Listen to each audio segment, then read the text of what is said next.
Escola de Campeões, Volume 1, O confronto inicial consigo mesmo. Guardião da profecia. Nota do autor, o guia para a conquista. Querido leitor, bem-vindo a uma jornada que o levará a desvendar o poder de uma força que reside em cada um de nós. Ajude a divulgar esse conteúdo que disponibilizei aqui totalmente de graça e não pretendo monetizar desse canal. Clica no curtir. Compartilha esse livro. E se inscreva no canal para essa mensagem chegar a mais pessoas.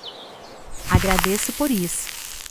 Este livro não se trata de crenças distantes ou de um mero tratado teológico. Pelo contrário, trata-se de um guia prático para desvendar e ativar a fé que conduz à conquista. Para iniciar essa caminhada com clareza, é fundamental distinguir entre a fé que salva e a fé que conquista. Ambas vêm do mesmo Deus, mas se manifestam de maneiras e para propósitos distintos.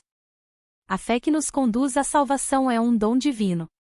Como nos lembra a palavra em Efésios 2:8, porque pela graça sois salvos, por meio da fé, e isso não vem de vós, é dom de Deus. Essa é a fé que abre a porta para a vida eterna, um presente que se recebe por meio da humildade e da confiança em Jesus Cristo, a única fonte de salvação. No entanto, o foco desta obra é a fé para grandes realizações e conquistas, aquela que move o ser humano para a ação. É a fé que um bebê manifesta em seu desejo mais puro de andar. Ele se levanta, apoiando-se nos próprios pés, sem o menor medo da queda, impulsionado apenas pelo desejo de se mover e de conquistar um novo território. O medo é o grande inimigo da conquista. Ele paralisa, destrói a confiança e impede o movimento. Por isso, a conquista exige duas condições essenciais: não ter medo e não se preocupar com os perigos. Ao longo da história, essa fé para a conquista se manifestou de forma poderosa. Foi essa fé que impulsionou o apóstolo Pedro a ousar sair do barco e a caminhar sobre as águas em direção a Jesus. Ele agiu apesar da impossibilidade aparente, movido por uma fé ousada e concreta. É também a fé a qual Jesus se referiu quando disse que, se tivéssemos fé do tamanho de um grão de mostarda, poderíamos mover montanhas. A fé, mesmo em sua menor medida, carrega em si a potência da ação, do milagre e da realização. Neste livro, você será guiado a entender, a manifestar e a nutrir essa fé que reside no coração de todo ser humano. Uma fé que se manifesta em nossas atitudes e na nossa coragem de ir além, de superar os medos e de construir uma vida de grandes conquistas. Seja bem-vindo a essa jornada de conhecimento, na qual a sua fé será o guia para a conquista. Este livro foi estruturado de forma intencional para guiá-lo em uma jornada de transformação. A obra está dividida em duas partes principais, cada uma com um propósito específico. A primeira parte se concentra no confronto inicial consigo mesmo, abordando os desafios internos, como a inconstância, a preguiça e o orgulho, e como Deus nos prepara através deles. A segunda parte avança para as verdades práticas que formam a base da vitória e da verdadeira prosperidade, como a fé, a gratidão e a dependência de Deus. Ao seguir a leitura na ordem das palavras, você terá a oportunidade de confrontar suas fraquezas, entender o preparo de Deus e, finalmente, aplicar os princípios que o levarão a uma vida de propósito e bênção. A sua história de campeão começa aqui. No palco da vida, onde o futuro é um cenário desconhecido, muitos se perdem na ansiedade e no medo. Este livro é um convite para você, um convite para si, libertar das amarras do passado e descobrir o campeão que você nasceu para ser. Introdução. A jornada do Filho da Luz é uma escola. Nela, o aprendizado não se limita a livros e teorias, mas se manifesta no preparo do caráter, na superação de desafios e na compreensão de verdades profundas que o mundo não conhece.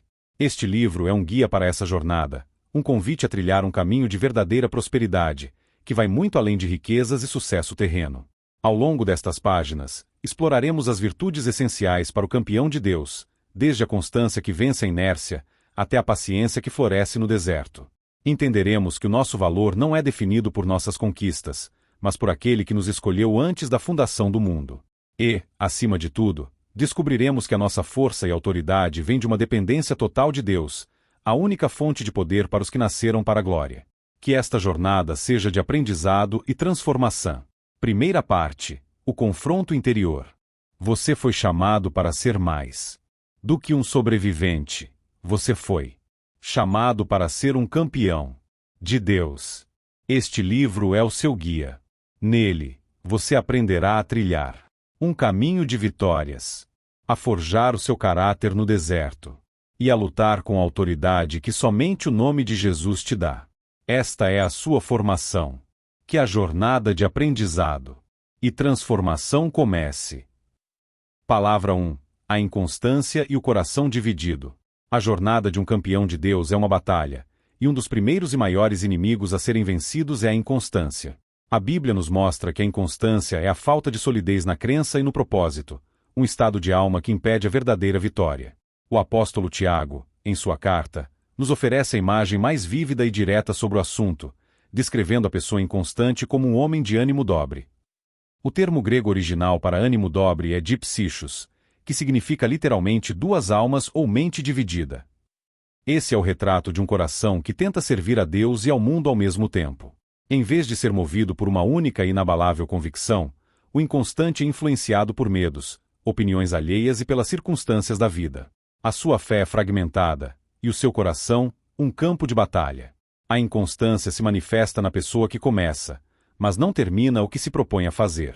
Ela se entusiasma com uma ideia, inicia um projeto com fervor ou assume um compromisso com paixão, mas, diante da primeira dificuldade, da falta de resultados imediatos ou com a diminuição do fervor inicial, ela abandona tudo.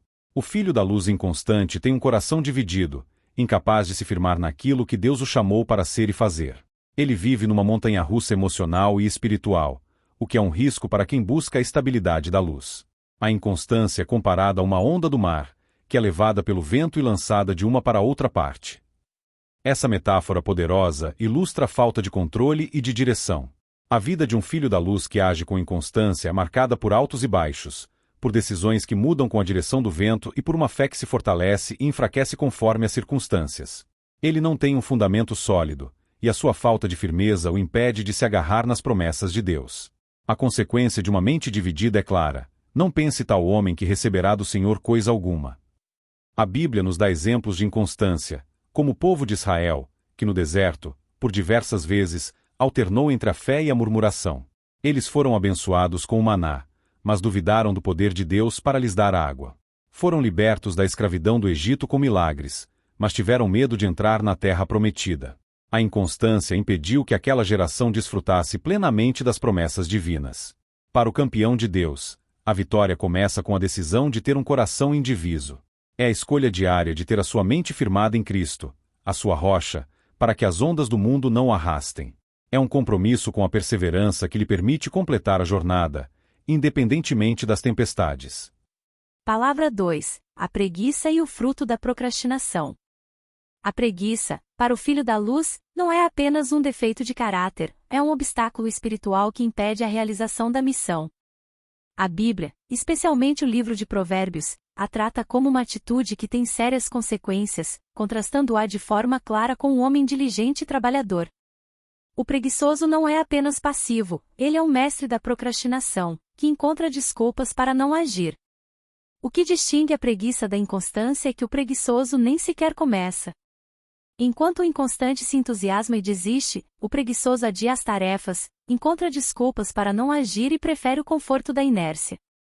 As Escrituras mostram que a atitude do preguiçoso é de completa falta de iniciativa, o que torna impossível que ele venha a terminar algo, já que a jornada nunca foi iniciada.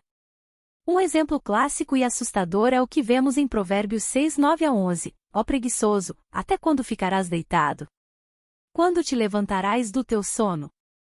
Um pouco a dormir, um pouco a tosquenejar, um pouco a encruzar as mãos para dormir, assim te sobrevirá a tua pobreza como um ladrão, e a tua necessidade como um homem armado. Esta passagem ilustra que a preguiça não é apenas um estado passivo, mas uma escolha ativa. O pouco a pouco da negligência se acumula, e o resultado é uma pobreza e uma necessidade que chegam de forma repentina e avassaladora, como um ladrão que rouba sem aviso. O preguiçoso acredita que está seguro em sua inércia, mas, na verdade, está construindo um futuro de ruína. Em outra passagem, Provérbios 24, 30-34, vemos o campo do preguiçoso coberto de espinheiros e com um muro de pedra desfeito. O homem preguiçoso deseja, mas não tem a força para agir. Ele tem sonhos, mas não tem a disciplina para realizá-los. A alma do preguiçoso deseja, mas nada tem, porém a alma dos diligentes engorda. Provérbios 3:4. A preguiça é um comportamento que impede a realização do potencial que Deus nos deu, resultando em uma vida de escassez e dificuldades. Para um filho da luz, que é chamado para ser prudente e sábio, a preguiça é um perigo a ser evitado. A palavra de Deus nos lembra que, se você não abandonou a vida de pecados, incluindo o pecado da inércia, a sua conversão não foi completa. O campeão de Deus entende que a sua fé é ativa, e que a sua obediência se manifesta no seu trabalho e na sua dedicação. Embora a Bíblia não diga diretamente que o preguiçoso não herdará o reino, ela traz uma parábola que aponta para uma consequência espiritual grave para a preguiça. Na parábola dos talentos, Mateus 25:14-30, o servo que enterra seu talento é chamado de mau e preguiçoso e é condenado. A condenação não é apenas por ter sido ineficiente, mas por sua atitude de medo e inércia que o impediu de honrar o seu Senhor. A preguiça, neste contexto, é uma atitude que contradiz a natureza de quem foi chamado para a vida eterna. Palavra 3. O preparo necessário para a prosperidade. Depois de entendermos a inconstância e a preguiça, precisamos voltar o nosso olhar para o caminho da verdadeira prosperidade. Para o filho da luz, esse caminho não começa com a conquista, mas com o preparo. Desde o momento em que Deus toma um pecador como filho, ele já sabe que existem muitas falhas de caráter. Deus, o Pai de toda a luz, se propõe a ensinar e moldar esse filho. Muitas vezes, esse processo é doloroso, exigindo disciplina e até severidade, mas tudo com o propósito de nos conduzir à vitória final. O preparo é um ato de amor e paciência divina. Uma das primeiras decisões que Deus usa para nos preparar é a nossa vocação. Muitos escolhem suas profissões e formações baseadas no interesse econômico, no que o mundo valoriza, em vez de buscarem descobrir para qual missão elas foram criadas. O campeão de Deus entende que a sua vocação não é apenas uma forma de ganhar dinheiro, mas um caminho para cumprir a vontade de Deus. Um exemplo notável desse preparo é a história de Moisés. Um homem criado na realeza egípcia, impetuoso e violento, não tinha o comportamento adequado para a missão de libertar Israel.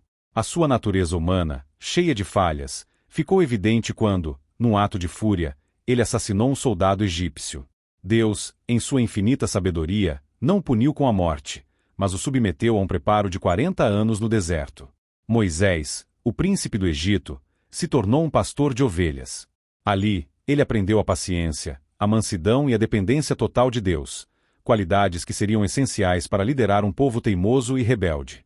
É fácil cair na ilusão de que a felicidade se resume à riqueza material. Mas a oração egoísta não é ouvida, como lemos em Tiago 4:3, pedis e não recebeis, porque pedis mal, para o gastardes em vossos deleites. Se Deus concedesse a você uma grande riqueza hoje, você estaria preparado para isso? A felicidade, para o filho da luz, não está no dinheiro, mas em ter um coração alinhado com a vontade do Pai. O desejo desenfreado por riquezas, por si só, é uma evidência de que a pessoa está servindo a Mamon e sendo seduzida pelas falsas promessas das trevas. E nesse caminho, você encontrará obstáculos que não são apenas emocionais ou materiais, mas espirituais. O nosso adversário, o maligno, sabe o seu potencial. Para impedir o chamado de Moisés, o diabo encheu o coração de Faraó de ódio e o incentivou a ordenar a morte de todos os bebês meninos de Israel. Uma tragédia semelhante aconteceu quando Jesus nasceu. O ódio de Herodes o levou a matar crianças inocentes. Se o nosso adversário é capaz de incitar líderes a cometerem uma atrocidade como a morte de inocentes, o que ele não fará para nos impedir de conquistarmos posições de destaque, de onde poderemos influenciar e ajudar a obra de Deus? Deus não te fará ir além enquanto você não estiver preparado para ir além. O preparo espiritual, a sua vocação e a sua vida alinhada com a vontade de Deus são a sua maior arma contra o mal que tentará te impedir de cumprir a sua missão. Palavra 4. Sabedoria e prudência, o alicerce. Se a verdadeira prosperidade começa com o preparo do caráter, precisamos buscar as ferramentas certas para construir uma vida sólida. A Bíblia nos mostra que, para o Filho da Luz, essas ferramentas são a sabedoria e a prudência. Elas não são apenas conceitos teóricos, mas habilidades essenciais para a sua jornada. A sabedoria, no sentido bíblico, é muito mais que um acúmulo de informações ou um alto QI. Ela é, como nos ensina Provérbios 9.10, o resultado do temor do Senhor. Ou seja, A sabedoria é a habilidade de aplicar o conhecimento de Deus de forma prática e correta em sua vida diária. Não se trata de uma fórmula mágica, mas de uma bússola interna que o guia a tomar decisões que agradam a Deus e que, a longo prazo, trazem bons frutos. Ela é a voz de Deus em sua mente, que o ajuda a decidir sobre suas finanças, seus relacionamentos e o seu tempo. A prudência, por sua vez, é a companheira inseparável da sabedoria. Se a sabedoria é o motor que o guia, a prudência é o farol que ilumina o caminho à frente, permitindo que você enxergue perigos e oportunidades. O prudente é aquele que pensa nas consequências de seus atos e age com cautela. A Bíblia diz em Provérbios 22:3, o prudente vê o mal e se esconde, mas os simples passam e sofrem a pena. A grande chave para entender a prudência está nas palavras de Jesus em Mateus 10:16, onde ele nos exorta: sede, pois, prudentes como as serpentes e simples como as pombas. Esta frase é a essência do equilíbrio que um filho da luz deve buscar. Ser prudente como a serpente não significa ser enganador, mas ser astuto, precavido e ter discernimento. A serpente, em sua natureza, não é ingênua, ela percebe os perigos e age para se proteger. É aqui que precisamos fazer uma importante distinção, a diferença entre a mansidão e a ingenuidade. Jesus nos disse: aprendei de mim, que sou manso e humilde de coração. Mateus 11:29. A mansidão é a virtude daquele que é forte, mas tem controle de sua força. É a paciência, a calma e o autocontrole. A mansidão é uma escolha que se manifesta na forma como você responde às adversidades, sem se deixar levar pela arrogância ou pela ira. Já a ingenuidade é uma deficiência de sabedoria.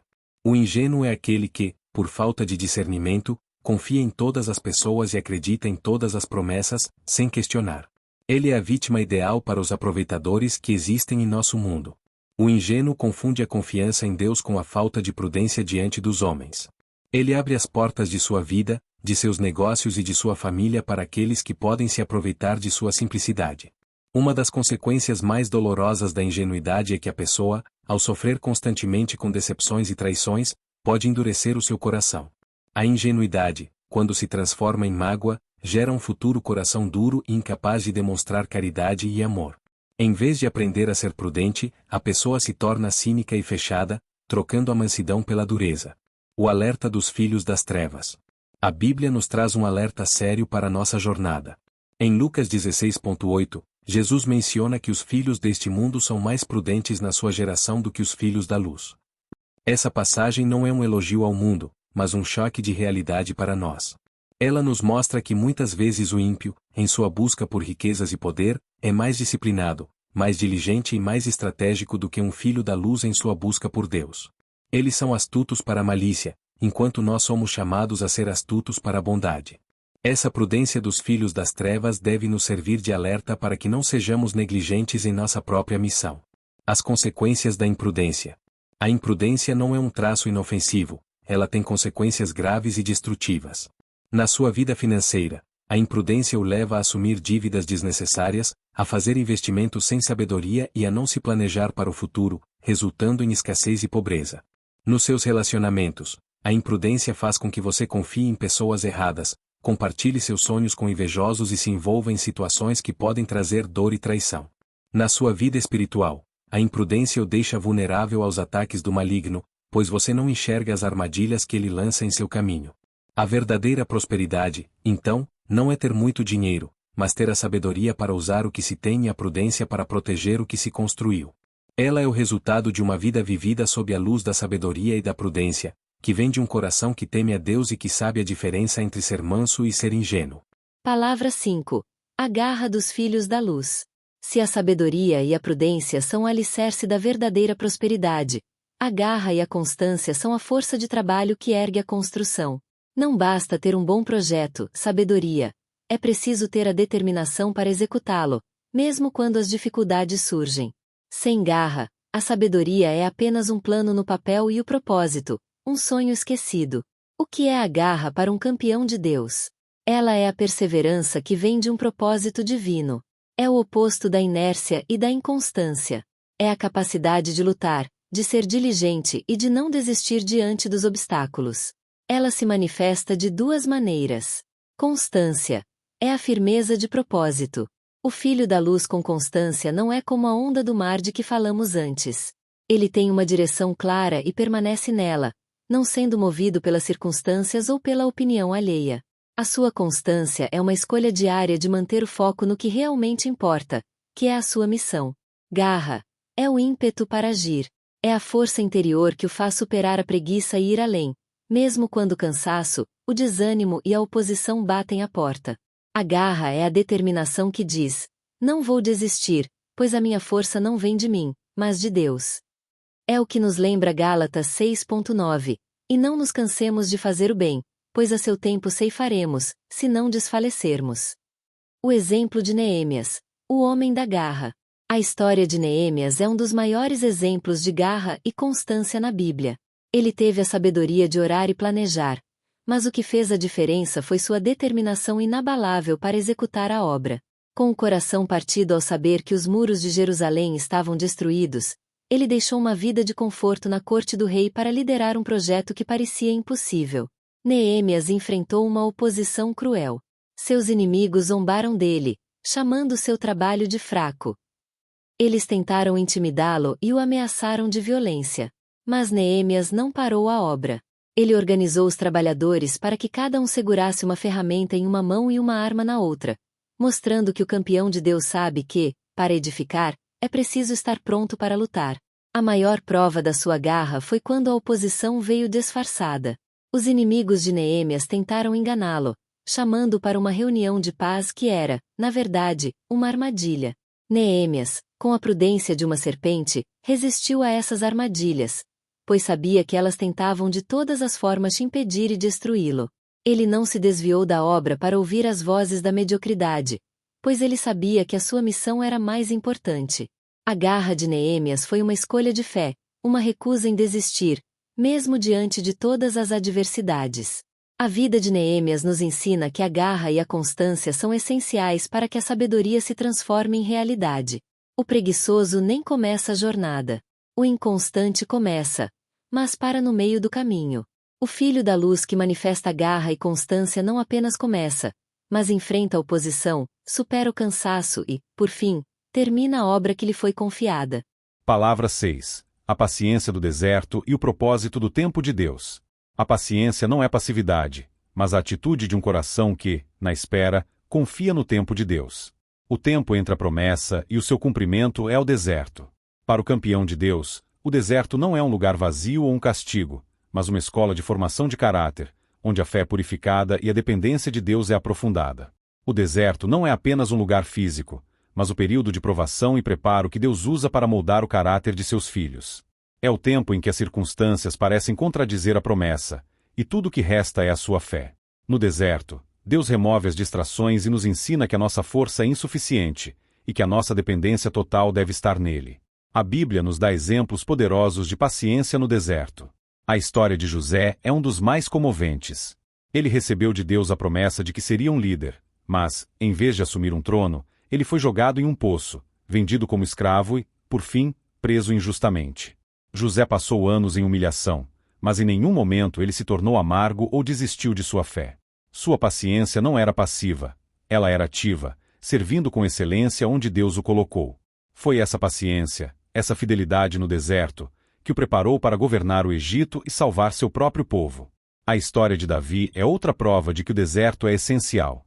Ele foi ungido como futuro rei, mas passou anos fugindo do rei Saul. Ele viveu em cavernas, cercado de homens endividados e angustiados, e teve que resistir à tentação de tomar o trono à força. O deserto da sua vida foi a escola onde ele aprendeu a esperar o tempo de Deus, a liderar com misericórdia e a confiar que a promessa se cumpriria sem que ele precisasse de meios humanos. Sua paciência lhe garantiu não apenas o reino, mas um coração preparado para governar com justiça e humildade. A forja do caráter, o poder que se aperfeiçoa na fraqueza. Você pode demorar a entender isso, mas o poder de Deus se aperfeiçoa na fraqueza, como nos diz 2 Coríntios 12:9.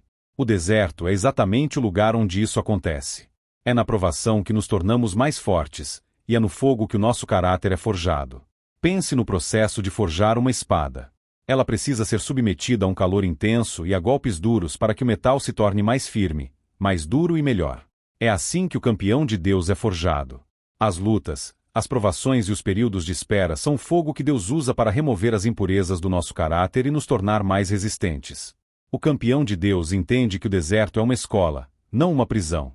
Nele, você aprende as lições mais importantes. Dependência. Percebemos que nossa força e nossa sabedoria são limitadas. Confiança. Aprendemos a crer que Deus está no controle, mesmo quando não conseguimos ver o que Ele está fazendo. Humildade. O orgulho é quebrado e nos tornamos mais moldáveis nas mãos do Pai. A paciência é a virtude que permite que a semente da sabedoria, plantada com garra, cresça e frutifique no tempo certo. Ela é o que nos torna fortes, conforme Tiago 1,4. Mas a paciência tem a sua obra perfeita, para que sejais perfeitos e completos, sem faltar em coisa alguma. Palavra 7. A dependência de Deus. A fonte da força dos filhos da luz. Falamos sobre a sabedoria, a garra e a paciência. Mas de onde vêm todas essas virtudes? Elas brotam de um coração que vive em dependência total de Deus. Para o filho da luz, essa dependência não é um sinal de fraqueza, mas a fonte de toda a sua força. No entanto, há um equívoco comum sobre a dependência. Muitos pensam que ela significa ficar de braços cruzados, esperando que Deus faça tudo. Acreditar nisso é como um filhote de passarinho que, depois de sair do ninho, apenas abre o bico no chão esperando que a comida entre em sua boca. A Bíblia nos mostra que a dependência de Deus não é passividade, mas uma parceria dinâmica, uma fé que se manifesta em ação.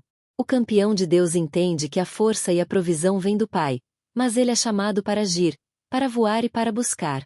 A palavra de Deus usa metáforas poderosas para ilustrar essa relação ativa. A videira e os ramos. Em João 15,5, Jesus diz: Eu sou a videira, vós as varas. Quem está em mim, e eu nele, esse dá muito fruto, porque sem mim nada podeis fazer. A dependência é a seiva que flui da videira para o ramo, permitindo que ele dê frutos. O ramo não se esforça para produzir a seiva, mas ele se move, se estende para a luz, e com a força que recebe, produz o fruto. A dependência é a conexão vital que permite a ação. O pai e o filho. Um filho confia no pai para ser cuidado, protegido e provido. A dependência do filho da luz é a mesma. É a confiança inabalável de que Deus, o Pai, cuidará de todas as coisas. Mas a confiança do filho se manifesta em sua obediência. Ele ouve a voz do pai e segue suas instruções, sabendo que a direção dele é sempre o melhor caminho. A dependência é o antídoto definitivo para o ego e a autossuficiência, que são as raízes da inconstância e da preguiça.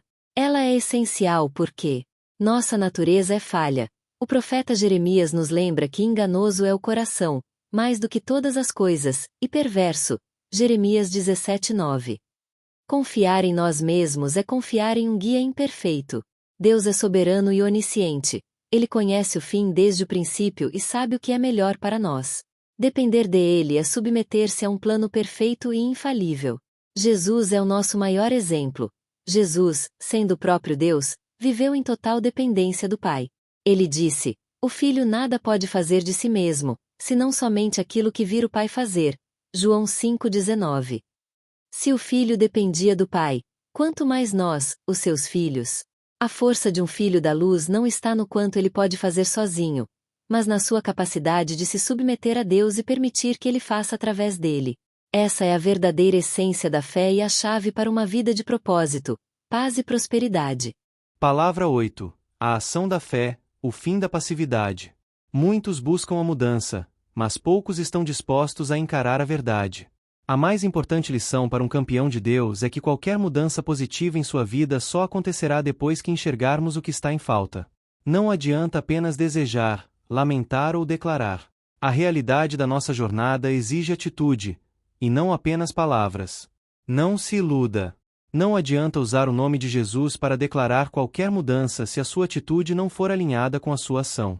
A sua posição de reconhecimento como filho da luz exige que a sua postura e o seu comportamento mudem. Porque a comida não fica pronta sem que você a cozinhe. Jesus não fará a comida para você. A Bíblia diz: esforça e eu te ajudo, não o contrário. O socorro de Deus não anula a sua responsabilidade de se mover. A Bíblia não diz que Deus fará o impossível para você se sentar e assistir. A palavra é clara: é necessário que nos esforcemos para que a sua ajuda venha. O campeão de Deus entende que a fé sem obras é morta, e que a oração sem ação é apenas um desejo. A sua fé é demonstrada no seu esforço, na sua disciplina e na sua atitude de busca. Essa é a grande verdade para quem quer realizar grandes coisas. Sem Jesus nada podemos fazer, mas, em total dependência dele, devemos fazer a nossa parte. Para cumprir os seus propósitos, Deus ajuda de maneira extraordinária aqueles que se esforçam, pois a sua mão poderosa se estende para quem está com as mãos na massa, trabalhando. Palavra 9. Daniel, um excelente exemplo de prosperidade. Se todos os nossos capítulos fossem resumidos em uma única vida, essa vida seria a de Daniel. Ele é o retrato vivo do Filho da Luz que, vivendo em um mundo de trevas, manifestou de forma inquestionável a sabedoria, a garra, a paciência e a fidelidade que provém da total dependência de Deus. A sua vida é a prova de que um campeão de Deus pode ser próspero em todas as áreas, mesmo em um ambiente hostil. Desde o início, a história de Daniel é marcada pela sabedoria e pela prudência. Levado cativo para a Babilônia, um ambiente idólatra e de alta pressão, ele e seus amigos se destacaram por sua excelência. O livro de Daniel 1,17 nos diz que Deus lhes concedeu conhecimento e inteligência em toda sorte de letras e sabedoria. Essa sabedoria não era apenas intelectual, mas prática e prudente. A sua prudência o levou a fazer a escolha de se manter fiel à sua fé, recusando a comida do rei para não se contaminar. E quando questionado, sua sabedoria foi tamanha que ele conseguiu convencer o chefe dos eunucos a lhe dar uma oportunidade de provar que a fidelidade a Deus traria mais saúde e beleza do que a comida do rei. Por causa disso, ele e seus amigos foram encontrados 10 vezes mais sábios do que todos os magos e astrólogos do reino. Daniel 1:20. A garra de Daniel não era a força física de um guerreiro, mas a constância inabalável de um homem de fé.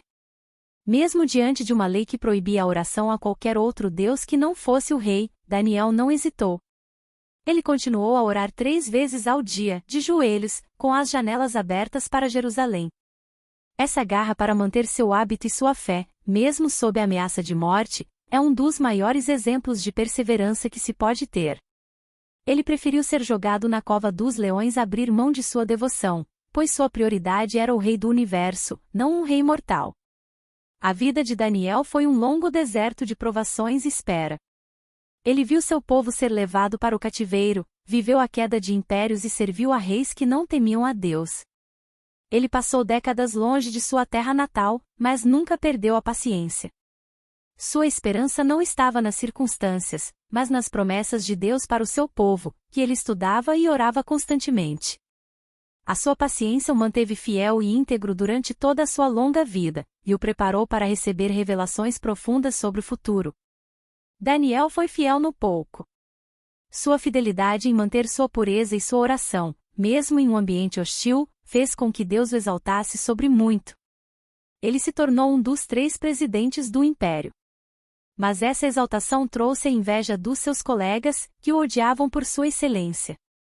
Eles procuraram qualquer falha em sua vida, mas não encontraram falha alguma nem corrupção, porque ele era fiel. Daniel 6:4. A vida de Daniel mostra que a verdadeira prosperidade, a que vem de Deus, não só atrai bênçãos, mas também a inveja. E é exatamente nesses momentos que a força do seu caráter, forjada no processo, se torna a sua maior defesa. Daniel é, portanto, o modelo para todo filho da luz, um homem que, em total dependência de Deus, desenvolveu a sabedoria, a garra, a paciência e a fidelidade, e, por isso, pôde ser próspero em todas as áreas de sua vida. Palavra 10. O verdadeiro desafio de Daniel, o preço da liderança. A vida de Daniel não deve ser vista apenas como um exemplo a ser imitado, mas como um alvo de preparo que poucos realmente alcançam. A maior parte desse processo, o mais doloroso e essencial, é a quebra do orgulho e do ego. Deus prepara seus filhos para estarem no topo sem se perderem. E a verdade é que muitos não estão prontos para a posição de Daniel. A glória, o poder e a influência podem ser armadilhas que afastam o coração de Deus. Por isso, o preparo divino, que muitas vezes envolve a quebra dolorosa do orgulho e do ego, é um processo tão necessário. A humildade é o único escudo contra a sedução do poder e da arrogância. Ser como Daniel não é o objetivo. O objetivo é alcançar o padrão de caráter exigido para a sua missão. A sua missão já arde em seu coração como um desejo ardente.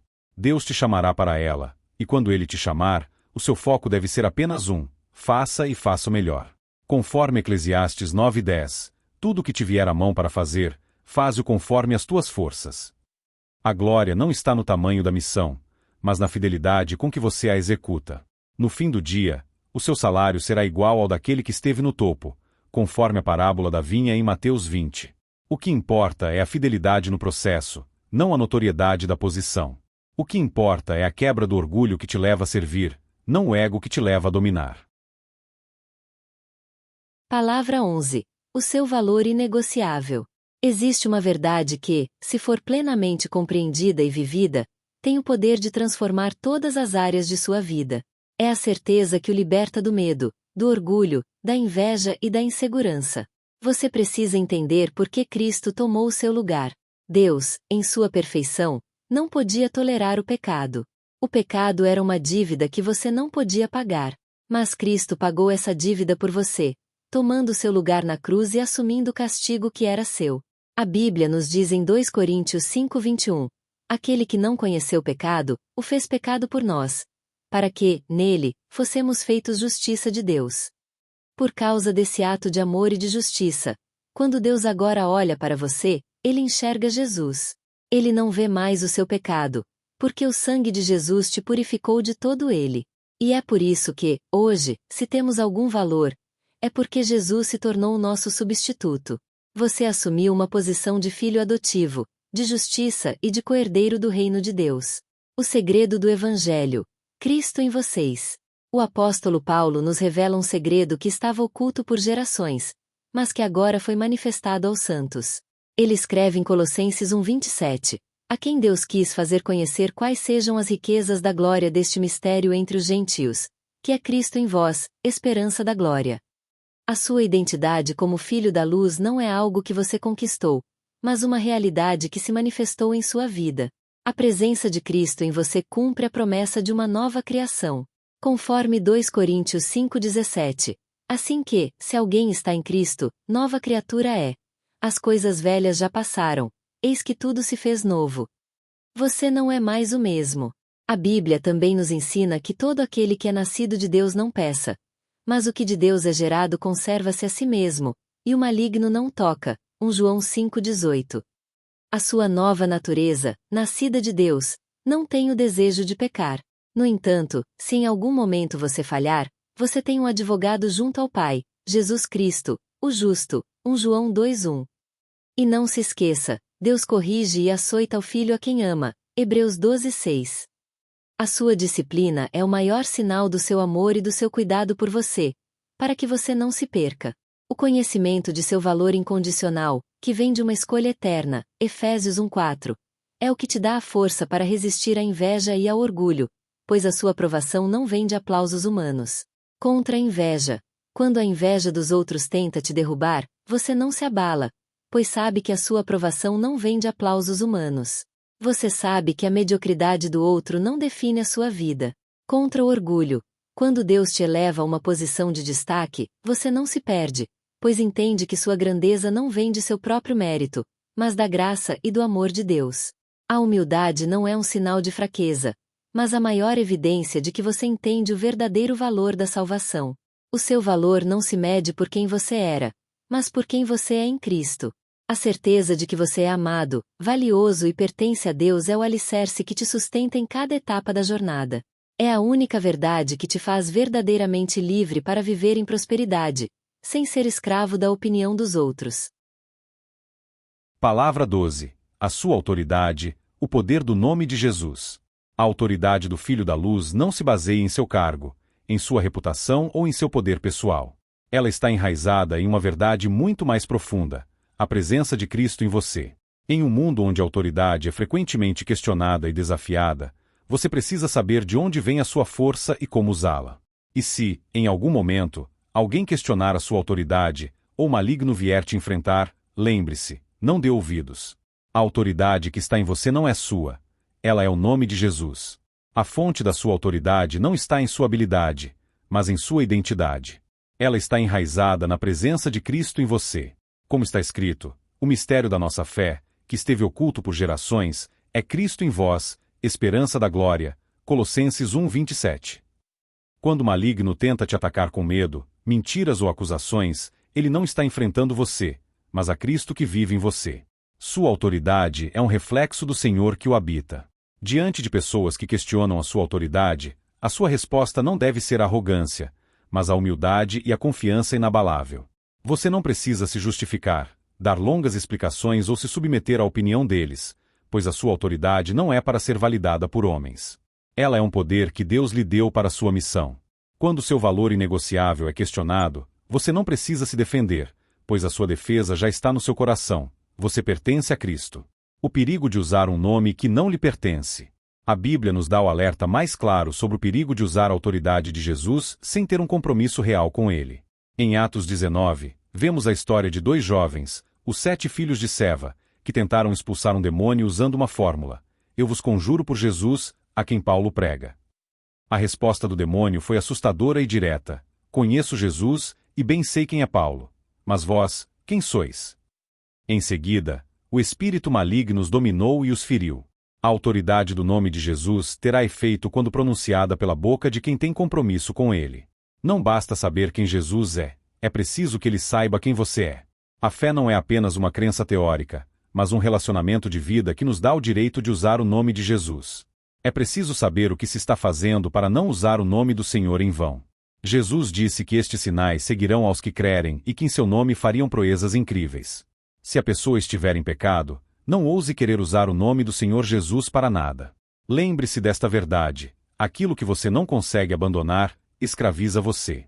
A autoridade de Jesus não se manifesta na vida de quem ainda é escravo do pecado. A libertação do pecado é o pré-requisito para que a sua autoridade seja real e eficaz. A Bíblia nos promete que faremos coisas ainda maiores do que as que Jesus fez, porque ele está indo para o Pai. João 14:12. Por que, então, não vemos isso hoje? Por que o poder do nome de Jesus parece tão distante? A resposta é dolorosa, mas necessária, porque cada um de nós ainda está buscando a glória para si, e não para Deus. A autoridade de Jesus é manifestada em um coração que entende que a sua missão não é sobre si mesmo, mas sobre aquele que o chamou. Palavra 13. A derrota não existe, apenas a perda de batalhas. Na jornada do Filho da Luz, a atitude mais importante é a humildade de saber que, por mais forte que você seja, a guerra pode ser cansativa. Nesses momentos, quando você estiver prestes a tomar uma decisão de acabar com tudo, lembre-se: busque ajuda. Busque um pastor, um amigo, um líder, alguém em quem você confia. Busque auxílio. É fácil, em um momento de fraqueza extrema, pensar que a derrota é definitiva. No entanto, essa é a maior mentira do diabo. Na jornada do Filho da Luz, não há derrota total. Há apenas a perda de uma batalha. A guerra ainda não acabou. A sua história ainda não foi escrita até o fim. A prova viva disso está em pessoas que perderam tudo diversas vezes ao longo da vida e, mesmo assim, tiveram a força para reconstruir novamente. Isso mostra que a sua falência ou sua perda não significam que você perdeu a guerra. O seu inimigo quer que você permaneça no chão. Mas o poder que há em você, vindo da dependência de Deus, é maior do que qualquer queda. Você pode se levantar, sacudir a poeira e seguir em frente. E acredite, quando você faz isso, a sua resiliência e a sua fé renovada se tornam uma ameaça muito maior para o seu inimigo do que a sua queda. Ele terá muito medo de você, porque ele sabe que não foi capaz de te destruir e que você, ao se levantar, se tornou ainda mais forte. Em 1 Pedro 5,10, a palavra de Deus nos dá essa promessa: "E o Deus de toda a graça, que em Cristo Jesus nos chamou à sua eterna glória, depois de haverdes padecido um pouco, ele mesmo vos aperfeiçoará, confirmará, fortificará e fortalecerá." As provações são um caminho para nossa força e aperfeiçoamento. Palavra 14. O peso do passado e o alerta da conversão. Se estamos entrando para a escola de campeões, é necessário reconhecer que tudo que vivemos antes da nossa jornada com Cristo traz uma bagagem muito grande de ideias, conceitos e palavras negativas. Essas marcas do passado precisam ser anuladas, pois a sua nova identidade em Cristo não pode coexistir com a velha mentalidade. A decisão de se libertar do passado e viver uma vida de campeão em Cristo não é um mero ajuste de comportamento. É uma decisão com consequências eternas, a morte eterna ou a vida eterna. A escolha cabe a cada um, porque cada um prestará contas de si mesmo a Deus, conforme está escrito em Romanos 14:12. Na sua vida de campeão de Deus, Você precisa se libertar de toda bagagem que cria barreiras e impedimentos para sua nova vida. Se você ainda dá ouvidos às vozes que te acusam no seu coração, se você ainda vive em uma mentalidade de derrota e fracasso, a sua jornada será pesada e dolorosa. Mas, como campeão de Deus em Cristo, você é mais do que vencedor, conforme está escrito em Romanos 8:37. A sua vitória não está nas suas obras, mas na obra que Cristo fez por você. Não se iluda. Se você não abandonou a vida de pecados, significa que ainda não é convertido realmente. A palavra de Deus é clara ao dizer que, se alguém está em Cristo, nova criatura é. As coisas velhas já passaram. Eis que tudo se fez novo. 2 Coríntios 5:17. A verdadeira conversão não é um ritual, mas uma transformação de vida. Se o seu coração não deseja abandonar o pecado, é um sinal de que a sua libertação ainda precisa ser conquistada. Não espere para ser livre, lute pela sua libertação. Ore por ela. Haja em fé, sabendo que a sua liberdade foi comprada na cruz, e que a sua nova vida de campeão de Deus começa quando você se liberta, de uma vez por todas, das amarras do passado. Como fazer isso? Os passos para a libertação. A libertação não é um evento passivo, é uma atitude de fé que exige ação. Então, como você anula a bagagem negativa do passado e vive como um campeão de Deus? Reconheça e confesse. O primeiro passo para a libertação é a honestidade. O pecado próspera no escuro, na vergonha e na omissão. Reconheça diante de Deus e de um líder espiritual de confiança as áreas de sua vida que ainda estão em pecado. A Bíblia nos garante que, se confessarmos, Ele é fiel para perdoar e nos purificar. 1 João 1:9. A confissão é a porta para a cura. 2. Renove sua mente. O passado deixou em você vozes, pensamentos e hábitos que te puxam para trás. Você precisa lutar ativamente contra eles. Como fazer isso? Paulo nos instrui em Romanos 12:2. Não vos conformeis com este mundo, mas transformai-vos pela renovação do vosso entendimento. A renovação vem pela leitura e meditação diária na palavra de Deus e pela oração. Troque as mentiras do inimigo pelas verdades de Deus sobre quem você é em Cristo. 3. Busque a responsabilidade. Você não foi feito para lutar sozinho. O inimigo te quer isolado. A escola de campeões se desenvolve em comunidade. Busque a ajuda de um pastor, de um grupo de estudo bíblico ou de amigos que te edifiquem. A responsabilidade mútua, onde você permite que outros te ajudem e te corrijam com amor, é uma das maiores armas contra as armadilhas do diabo. 4. Obedeça em ação. A dependência de Deus não é passividade. É a fé que se manifesta em ação. Se você continua a praticar os pecados do passado, a sua conversão não foi completa. O campeão de Deus se arrepende genuinamente e age para mudar sua conduta. Ele se desvia do caminho do pecado, fecha as portas para o maligno e, com a força de Deus, toma decisões que o aproximam da luz. Haja em obediência, e a sua fé se fortalecerá. Este é um procedimento muito sério, pois a sua escolha tem uma consequência definitiva: a morte eterna ou a vida eterna. A decisão cabe a cada um, porque cada um prestará contas de si mesmo a Deus, conforme está escrito em Romanos 14:12. A verdadeira jornada do campeão de Deus é a sua busca diária por essa vida eterna. Segunda parte. O segredo da vitória e da verdadeira prosperidade. Palavra 15. A fonte da verdadeira prosperidade. De onde vem a verdadeira prosperidade? Essa é a pergunta que muitos fazem, buscando fórmulas mágicas para o sucesso. A Bíblia, no entanto, nos ensina que a prosperidade genuína não se trata de um método, mas de um princípio de causa e efeito divino. A verdadeira bênção se manifesta em diversas áreas da nossa vida quando vivemos de acordo com a vontade de Deus. A prosperidade bíblica é um dom concedido para aqueles que buscam, em primeiro lugar, agradar a Deus com suas vidas. O livro de Eclesiastes 2:26 nos lembra que Deus dá sabedoria, conhecimento e prazer à pessoa que lhe agrada. Em contraste, o pecador trabalha e amontoa riquezas apenas para, no fim, entregá-las àquele que vive para agradar a Deus. A bênção do Senhor é que enriquece, e Ele não acrescenta dores a ela, como vemos em Provérbios 10:22. A prosperidade não é o objetivo final, é o resultado da obediência. Essas passagens mostram que a prosperidade está ligada a uma vida de honra, obediência e meditação na palavra de Deus. Em Deuteronômio 28:14 somos instruídos que, se ouvirmos a voz do Senhor, todas as suas bênçãos nos alcançarão. O Salmo 1 nos dá a imagem de um filho da luz que, por meditar na palavra de Deus, é como uma árvore plantada junto a ribeiros de águas, e tudo quanto ele faz prosperará. Palavra 16. Fé inabalável, o elemento da vitória. Como a fé nos capacita a alcançar o impossível. A fé é o elemento-chave para a vitória e a realização de tudo o que Deus prometeu. Ela não é uma crença passiva, mas uma força ativa e dinâmica que nos capacita a superar desafios, a mover montanhas e a ver o impossível se tornar possível. A Bíblia está repleta de exemplos e ensinamentos que reforçam essa ideia, mostrando que a fé é a linguagem que o céu entende. A fé do campeão de Deus deve ser inabalável, ou seja, ela deve ser forte o suficiente para resistir às tempestades da vida sem vacilar. Jesus mesmo nos ensinou em Marcos 9:23, se tu podes crer, tudo é possível ao que crê. A fé não é apenas a crença na existência de Deus, mas a certeza de que Ele é fiel para cumprir o que prometeu. Com a fé, mesmo que pequena como um grão de mostarda, tem o poder de nos capacitar a realizar feitos que parecem inalcançáveis para a lógica humana. Mateus 17:20. A fé, como nos lembra Hebreus 11:1, é o firme fundamento das coisas que se esperam, e a prova das coisas que se não veem. Ela nos dá a certeza daquilo que Deus já prometeu, mesmo que nossos olhos ainda não possam ver. E para o campeão de Deus, ela é a sua maior arma, o escudo da fé, com o qual podemos apagar todos os dardos inflamados do maligno. Efésios 6:16.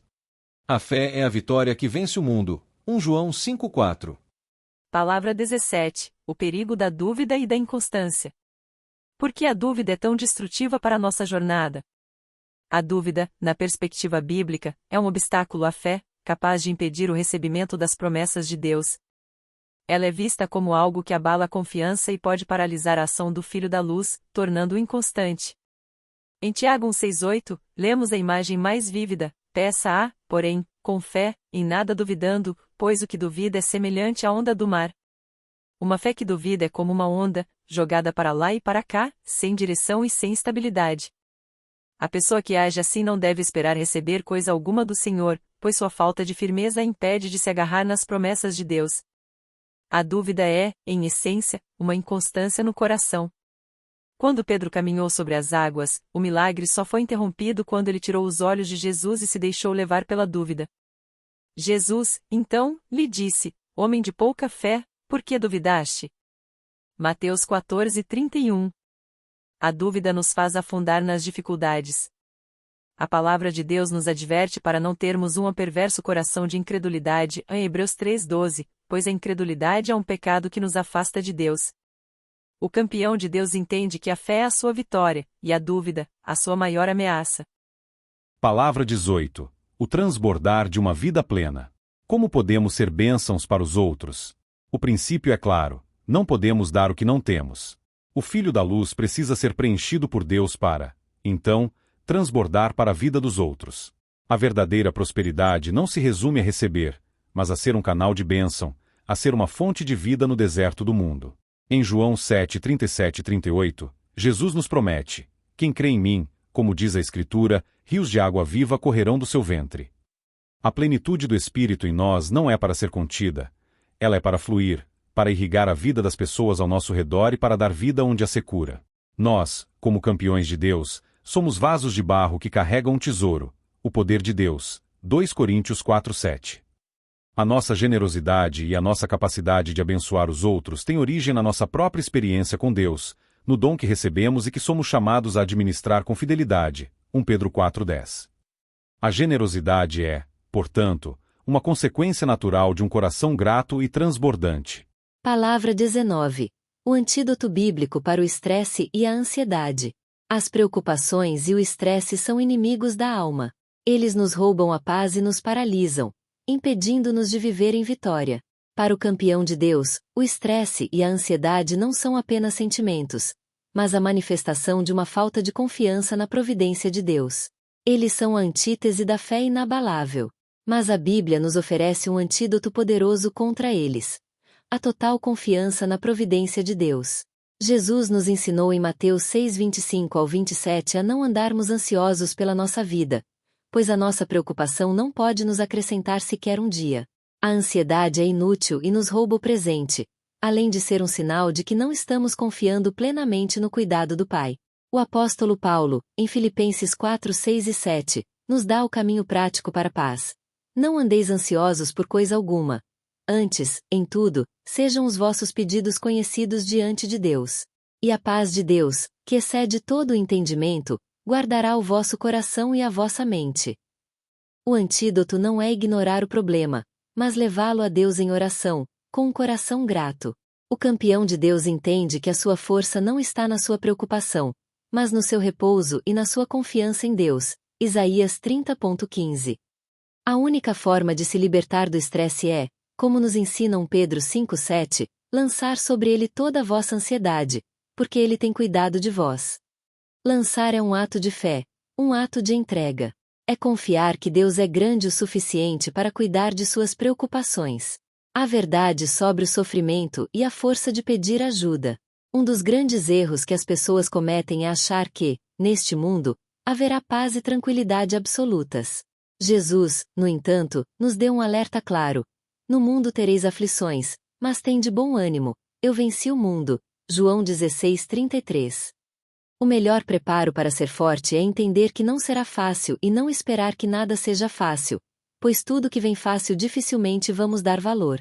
Se o estresse e os problemas psicológicos estiverem incomodando muito, busque ajuda. Procure um profissional, um psicólogo ou psiquiatra, pois o problema pode estar em seu corpo, e não apenas em sua mente. O problema físico, muitas vezes, afeta sua mente, e não é fácil enfrentar isso sozinho. Não é vergonha buscar ajuda. Não é falta de fé buscar ajuda. Deus criou os médicos para isso. O próprio Lucas era um médico, e a Bíblia nos dá exemplos claros de problemas de saúde, como o espinho na carne que Paulo carregava, que muitos acreditam ser uma enfermidade. O próprio Paulo orientou Timóteo a beber um pouco de vinho para aliviar seus problemas no estômago. O campeão de Deus encara a vida como ela é, com problemas e sofrimentos, mas também com momentos bons, sabendo que tudo neste mundo vai passar. A sua força não está em negar o sofrimento, mas em enfrentá-lo com a ajuda de Deus, de profissionais e da sua comunidade. Palavra 20. As ilusões que levam à perdição. Quais são as principais ilusões que desviam o homem da verdade? As ilusões são armadilhas que o ser humano cria ou nas quais se deixa envolver, afastando da verdade e de Deus.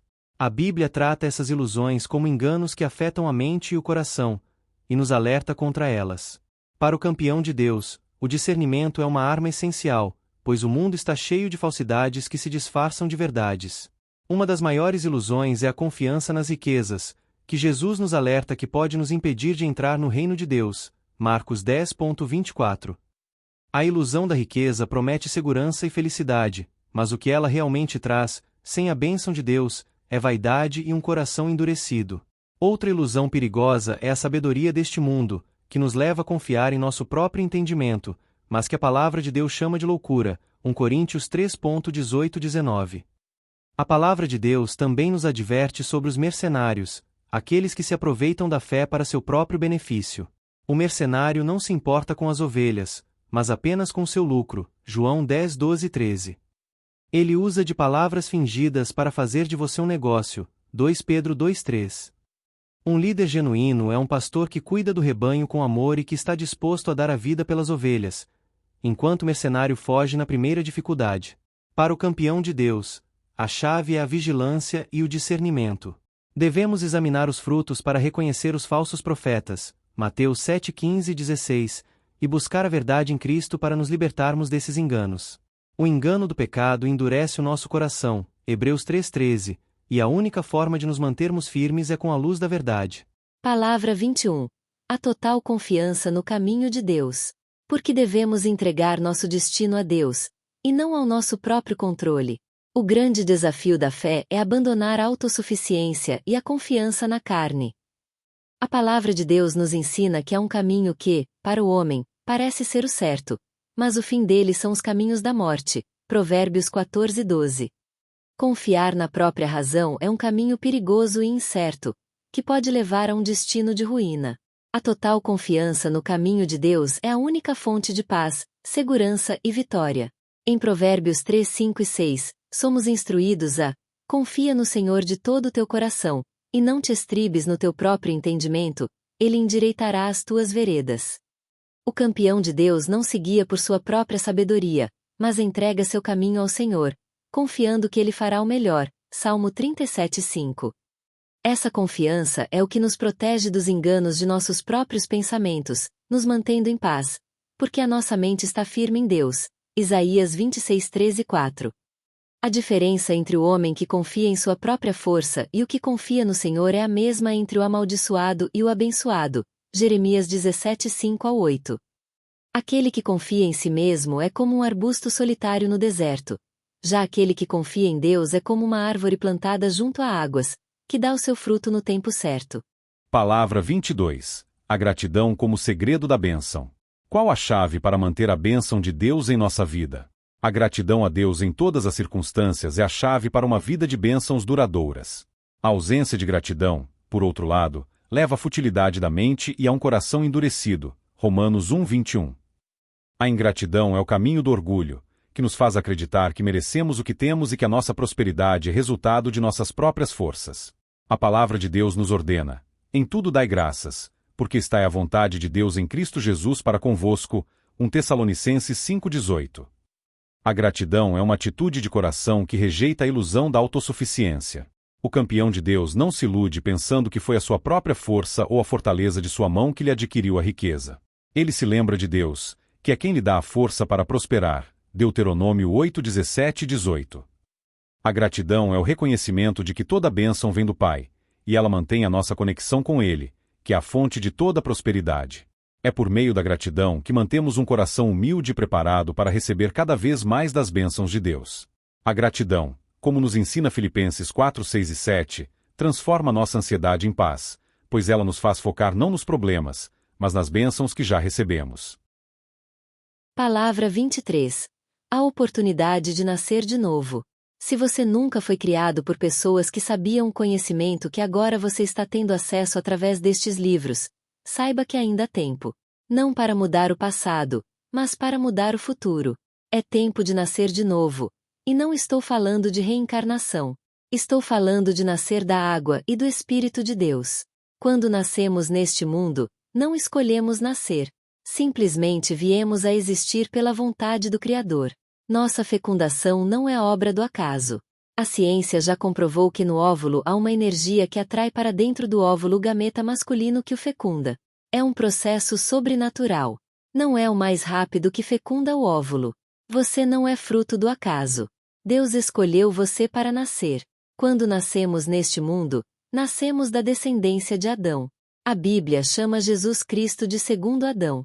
Nada desta matéria levaremos conosco quando formos morar com o nosso Deus. O novo nascimento é o nascer do Espírito de Deus. O batismo nas águas é um símbolo de um pacto que marca o sepultamento do pecado. Nosso novo nascimento será quando Cristo nos chamar para herdarmos a terra que nos foi prometida. E agora é tempo de começar a mudança no seu interior, mortificando as obras da carne. Se despir da velha natureza e se revestir da nova natureza em Cristo Jesus. Faça o que você fizer, mas faça tudo para a glória de Deus. Seja a melhor versão de você mesmo. Cresça e seja capaz de ajudar a outros que precisam crescer também. Apêndice. Orações do livro. Oração pela verdadeira prosperidade e sucesso em Deus. Amado Deus, nós te agradecemos pela tua palavra, que é a verdade e o guia para nossas vidas. Meditamos sobre a tua vontade e sobre a importância de confiar em ti e de não nos deixarmos levar pelas nossas próprias ideias e planos. Pai, reconhecemos que a verdadeira prosperidade e o verdadeiro sucesso não estão em nossas mãos, mas vêm de ti. Pedimos que o Senhor nos livre da ilusão de que podemos ser os senhores de nosso próprio destino. Que o nosso coração não se apegue às riquezas ou à sabedoria deste mundo, mas esteja firme e confiante em ti. Nós confessamos que a origem de toda vitória é o Senhor. Sabemos que é inútil confiar em carros, cavalos ou em nossa própria força, pois a nossa esperança está firmada no teu nome. É por isso que entregamos a ti os nossos caminhos, as nossas decisões e os nossos sonhos. Faz com que a tua vontade seja feita em nossa vida. Que a tua voz seja mais alta do que a nossa, e que o teu Espírito nos guie em cada passo. Ajuda-nos, Senhor, a rejeitar toda a dúvida e a ansiedade que tentam nos roubar a paz. Que possamos lançar sobre ti toda a nossa preocupação, sabendo que tu és a rocha eterna em quem podemos confiar. Guia-nos, ó Deus, em todos os nossos caminhos. Que a nossa mente esteja firmada em Ti, para que possamos desfrutar da paz que excede todo o entendimento. Ensina-nos a ter um coração grato em todas as circunstâncias, pois sabemos que a gratidão é o caminho para o Teu favor. Pedimos também, Pai, que o Senhor nos encha com a Tua presença, para que a nossa vida possa transbordar para aqueles que estão ao nosso redor. Que não busquemos apenas a nossa própria bênção, mas que sejamos instrumentos para abençoar os outros, compartilhando o Teu amor e a Tua graça. Que a nossa vida seja um testemunho de que a verdadeira vitória vem de Ti e que a nossa segurança está em ser a árvore plantada junto a ribeiros de águas, que dá o seu fruto no tempo certo. Em nome de Jesus. Amém. Oração de um pai pelos filhos para a verdadeira prosperidade. Pai, meu amado Deus, eu venho diante de Ti com meu coração cheio de gratidão pela vida dos meus filhos. Diga o nome deles. Eu Te agradeço porque eles são uma herança Tua e uma bênção inestimável para minha vida. Pai, Senhor, nós Te pedimos que eles não sejam guiados pelas ilusões deste mundo. Livra-os, Pai, de acreditar que a riqueza, a fama ou a sabedoria humana são a fonte da verdadeira segurança e felicidade. Todos repetem juntos: Pai, eu não quero ser guiado pelas ilusões deste mundo. Eu confio em Ti, e não em minhas próprias forças. Pai, eu não quero ser guiado pelas ilusões deste mundo. Eu confio em Ti, e não em minhas próprias forças. Pai, Senhor, ensina-os que a verdadeira prosperidade não se resume a dinheiro, mas é a paz que excede todo o entendimento.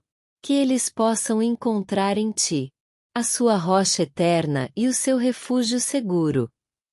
Todos repetem juntos: Pai, que a Tua paz, que excede todo o entendimento, guarde meu coração e minha mente. Tu és a minha rocha eterna. Pai, que a Tua paz, que excede todo o entendimento, guarde meu coração e minha mente. Tu és a minha rocha eterna. Pai, nós declaramos que a origem de toda vitória é o Senhor. Que meus filhos, desde cedo, compreendam que o sucesso genuíno vem da obediência à Tua palavra e da confiança em Ti, e não do esforço próprio ou da arrogância. Todos repetem juntos: Eu confesso que toda a minha vitória vem de Ti, ó Deus. Que o meu caminho seja guiado pela Tua vontade e não pela minha. Eu confesso que toda a minha vitória vem de Ti, ó Deus. Que o meu caminho seja guiado pela Tua vontade e não pela minha. Pai, nós entregamos o caminho dos nossos filhos a Ti, Pai. Livra-os da ansiedade e de toda dúvida. Que eles se lembrem de que tudo quanto fazem, se fizerem para Ti, prosperará, e que a sua força não vem de sua própria capacidade, mas de Ti. Todos repetem juntos: Pai, eu entrego o meu caminho a Ti. Eu confio que o Senhor o fará prosperar, e que a minha força vem de Ti. Pai, eu entrego o meu caminho a Ti. Eu confio que o Senhor o fará prosperar, e que a minha força vem de Ti. Pai, por fim, Senhor, que meus filhos sejam cheios de Tua presença para que possam transbordar para as vidas de outros. Que a bênção que eles recebem de Ti não termine neles, mas seja um rio de vida que abençoa a todos ao seu redor. Todos repetem juntos: Pai, enche-me da Tua presença para que eu possa transbordar para as vidas de outros. Que eu seja uma bênção para todos que me cercam. Em nome de Jesus, amém. Pai, enche-me da Tua presença para que eu possa transbordar para as vidas de outros. Que eu seja uma bênção para todos que me cercam. Em nome de Jesus, amém. Oração de gratidão e unidade no trabalho. Patrão e empregados, amado Deus, estamos reunidos como uma equipe, e viemos a Ti com um coração grato. Agradecemos por esta empresa e por cada pessoa que a compõe. Sabemos que a prosperidade que temos e o sucesso que alcançamos não vem de nossas próprias mãos, mas são bênçãos vindas de ti. Patrão, Senhor, eu te agradeço pela vida e pelo trabalho de cada um dos meus colaboradores. Reconheço que eles são parte essencial do que construímos aqui. Ajuda-me a ser um líder justo e sábio, que honra e valoriza cada um deles, como tu nos honras e valorizas. Empregados, Pai, nós te agradecemos por este trabalho e pela oportunidade de fazer parte desta equipe. Pedimos que o Senhor nos dê sabedoria, força e um coração dedicado para que possamos fazer o nosso melhor, trabalhando não apenas para os homens, mas para ti. Patrão e empregados, nós declaramos que a prosperidade desta empresa é a prosperidade de todos nós. Que a bênção que recebemos se multiplique para que todos os que aqui trabalham possam ter suas necessidades supridas e suas famílias abençoadas. Oramos para que o Senhor nos proteja das ilusões do egoísmo e nos ensine a trabalhar com unidade, respeito e amor uns pelos outros. Que a nossa confiança esteja sempre em Ti, a fonte de toda a nossa vitória e segurança. Que a nossa empresa seja um lugar onde a Tua presença seja sentida, onde a gratidão seja nossa atitude diária e onde o nosso trabalho seja um testemunho do Teu poder e da Tua bondade. Em nome de Jesus. Amém. Oração de uma professora com seus alunos. Professora, amado Deus, estamos reunidos aqui, professor e alunos, com os nossos corações cheios de sonhos. Agradecemos por esta escola, por este tempo de aprendizado e por cada mente brilhante que está nesta sala. Professora e alunos juntos, Senhor, nós te pedimos que abençoes os nossos estudos. Que a tua sabedoria nos encha, para que possamos aprender com dedicação e excelência. Ajuda-nos a usar cada conhecimento para o bem, para o nosso crescimento e para a construção de um futuro melhor. Professora, Pai, nós sabemos que o sucesso verdadeiro não vem apenas do nosso esforço, mas da tua bênção. Oramos para que cada um dos meus alunos entenda que a prosperidade profissional que eles buscam é um dom teu. Que eles não se apeguem à ilusão de que a riqueza é a maior conquista, mas que busquem em primeiro lugar o teu reino e a tua justiça. Professora e alunos juntos, declaramos que a origem de toda a nossa vitória é o Senhor. Confiamos que, se entregarmos a ti os nossos caminhos, tu os farás prosperar. Ajuda-nos, Pai, a rejeitar a ansiedade sobre o futuro, e a confiar que, com a nossa dedicação e a tua ajuda, alcançaremos a nossa vocação. Professora, oramos para que cada um dos meus alunos se torne um profissional de excelência, que faz a diferença por onde passa. Que eles se lembrem de que são vasos teus, e que devem estar cheios do teu amor para poder transbordar e abençoar a vida de outros. Professora e alunos juntos, em nome de Jesus, amém. Oração do estudante pela verdadeira vitória. Amado Deus, venho a ti com um coração cheio de gratidão e de sonhos. Agradeço pela minha vida, pela minha saúde e pela oportunidade de estudar. Sei que a minha capacidade de aprender e de me dedicar é um dom que vem de ti. Senhor, eu te entrego o meu caminho de estudos e o meu futuro profissional. Ajuda-me a confiar em ti de todo o meu coração e a não me apoiar em meu próprio entendimento. Que a minha mente esteja firmada na tua palavra, para que eu encontre a verdadeira paz, sem ansiedade ou dúvidas sobre o futuro. Eu confesso que a origem de toda vitória é o Senhor. Reconheço que o sucesso não vem apenas do meu esforço, mas da tua bênção, abrindo as portas certas e me dando sabedoria para tomar as melhores decisões. Dá-me forças, Pai, para estudar com disciplina e excelência, rejeitando a preguiça e a procrastinação.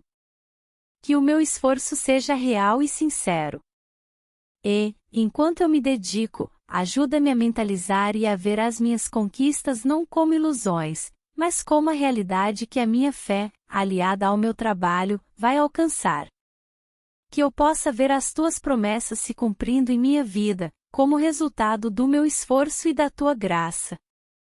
Peço que o Senhor me prepare para os concursos e para os desafios que virão. Que a minha mente seja clareada, minha memória fortalecida e meu coração permaneça calmo e confiante no dia da prova. Que a minha vida profissional, um dia, seja um testemunho da tua bondade. Que eu possa transbordar as bênçãos que recebi de ti, ajudando e abençoando outros. Em nome de Jesus, amém. Oração de um casal pelo futuro e pela verdadeira prosperidade. Casal, amado Deus, estamos aqui, juntos, com nossos corações cheios de amor e esperança. Agradecemos por termos nos encontrado e por nos unirmos para construir uma vida em teu nome. Entregamos a ti o nosso presente e o nosso futuro. Casal, reconhecemos, Pai, que a verdadeira prosperidade e o sucesso que sonhamos não vêm de nossas próprias mãos, mas são bênçãos que procedem de ti. Ajuda-nos a rejeitar a ilusão de que podemos construir nossa vida por nossa própria força ou sabedoria. Que a nossa confiança esteja sempre em ti, a nossa rocha eterna. Casal, Senhor, guia-nos em todos os nossos caminhos, pessoais e profissionais. Que a nossa vida a dois seja um reflexo do teu amor. Dá-nos sabedoria para tomar decisões, e ajuda-nos a trabalhar com dedicação, não apenas para alcançar nossos sonhos, mas para glorificar o teu nome. Que a nossa prosperidade seja o resultado de nossos esforços unidos e da tua infinita graça. Casal, pedimos também que o Senhor abençoe as nossas famílias. Que eles possam sentir a tua presença através de nós e que a prosperidade que recebemos possa também alcançar e abençoar a vida de cada um de nossos pais, irmãos e entes queridos. Casal, ajuda-nos a manter um coração grato em todas as circunstâncias, sem ansiedade ou dúvida sobre o futuro. Que, como casal, sejamos cheios do teu Espírito para que possamos transbordar bênçãos para os outros, sendo um canal do teu amor por onde passarmos. Casal, em nome de Jesus, amém. Oração diária pela bênção e proteção. Ao iniciar o dia. Amado Deus, no silêncio deste novo dia que se inicia, venho a ti com um coração grato. Agradeço pela vida, pela minha casa, pela minha família, por meus pais e por cada nova oportunidade que este dia me traz. Mencione a sua casa, eu te peço que abençoes a minha casa, que a tua presença preencha e a guarde de todo mal. Que este lar seja um refúgio de paz, amor e alegria, onde a tua vontade seja sempre feita. Mencione sua família e paz, eu oro por minha família e por meus pais. Que a tua mão poderosa esteja sobre eles, dando-lhes saúde, prosperidade, proteção e sabedoria. Que o nosso relacionamento seja cheio de sinceridade e amor. Mencione sua saúde, eu entrego a minha saúde em tuas mãos. Que o meu corpo, minha mente e meu espírito sejam fortalecidos por ti. Que a tua paz guarde a minha mente e me livre de toda ansiedade e estresse. Mencione as pessoas ao seu redor, eu abençoo a todos que estão ao meu redor. Meus amigos, colegas de trabalho e até aqueles que ainda não conheço. Que a tua prosperidade os alcance. Que o teu amor os preencha e que a tua proteção esteja sobre cada um. Confesso que a minha força e a minha vitória vêm de ti. Que o mal não me atinja, pois a minha confiança está em ti, a rocha da minha salvação. Em nome de Jesus, amém. Ao terminar o dia. Amado Deus, ao final deste dia, venho a ti com um coração grato.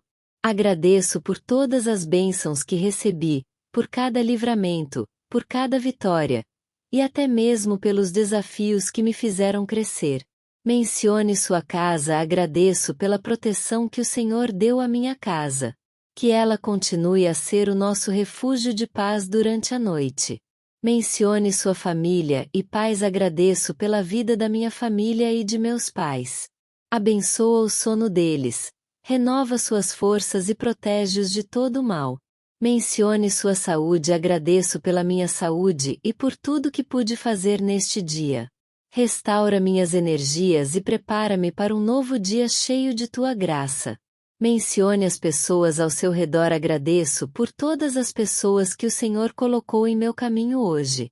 Oro por cada uma delas, abençoando suas vidas, suas casas e seus corações. Eu te entrego a noite que se aproxima. Que os anjos do Senhor acampem ao meu redor e ao redor dos meus amados. Que a tua guarda e proteção sejam a nossa fortaleza. Em ti, confio e descanso. Em nome de Jesus. Amém.